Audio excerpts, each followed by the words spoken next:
there's three things to make entrepreneur enlightenment or an entrepreneur enlightened. Is to have transcended your egos and your fears, because especially I know some of the people who is not entrepreneur here. Let me put it the other way. Who would consider themselves entrepreneur? Okay. Yeah. Okay, so most people. So in order to be an entrepreneur and move forward, you need to transcend the ego and the fears. Because in entrepreneurship, and the artist here is nodding, it's so hard because you always have to put yourself out there. You always have the fear of rejection, the fear of not being good enough, all sorts of fears. So in order to be an entrepreneur, you gotta put yourself out there. You have to transcend your ego and your fears. The second part is to fully accept that you are a perfect expression of the divine. And here I know a lot of my clients, a lot of people that I work with have difficulty with that, because in general people feel not good enough. But if you're a perfect expression of the divine, are you good enough or not? Yeah.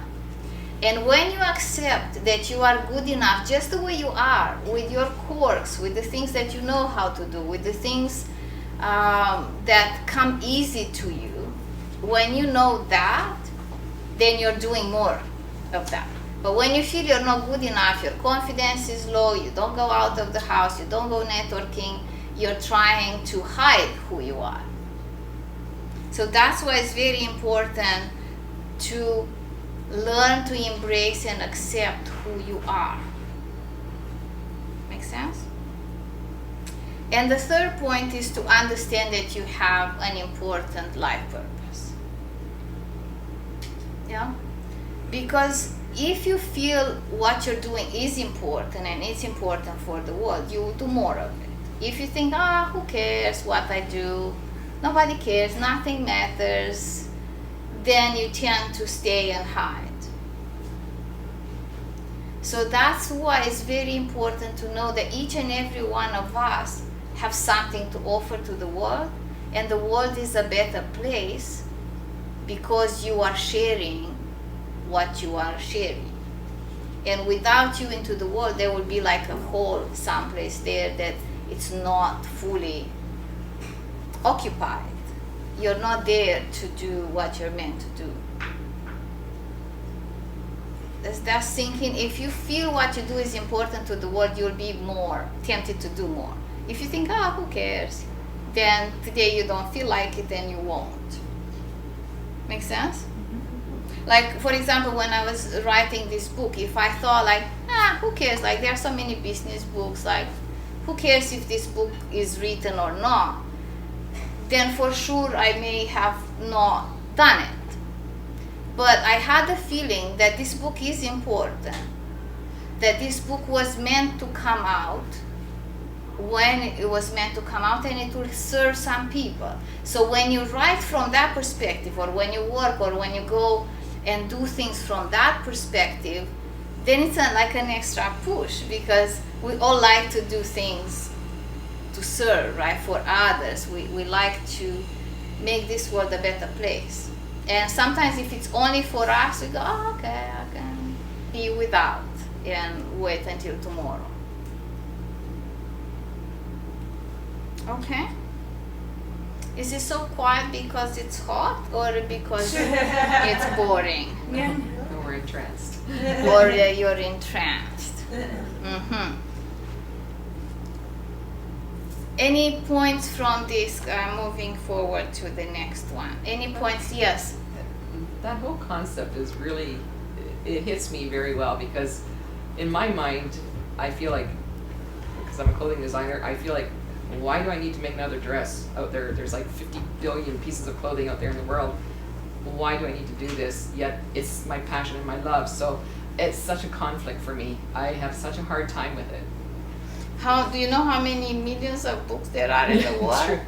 Yeah. How many clothes there are? But I want to say, like, I really like this dress. I don't know who designer was, but bless their heart, I really love this dress. And I bought, like today I wanted it because it felt like sunshiny. It felt like I wanted the color. So the dress that you are making, just another dress, could bless somebody's life. Right. True.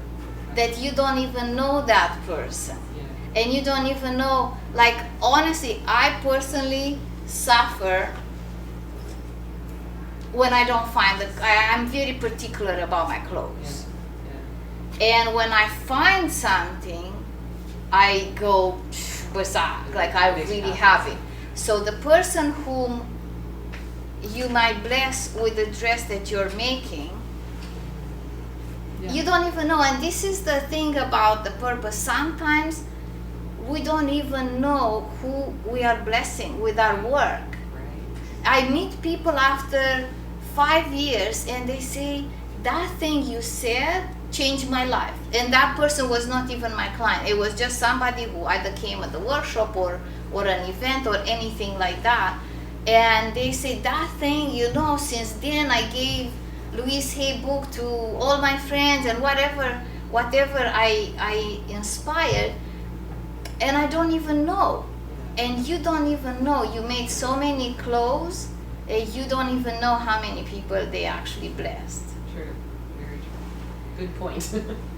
And it's a very good point, and this is how you got to, in order for you to do more of your work, you have to know, like one of your paintings, like there was somebody who it was, wow, it distresses me, lets me sink into my heart.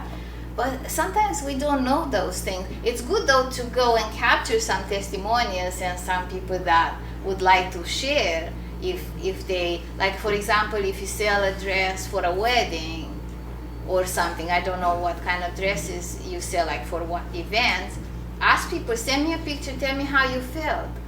And to make somebody's life a little better, it's a big deal.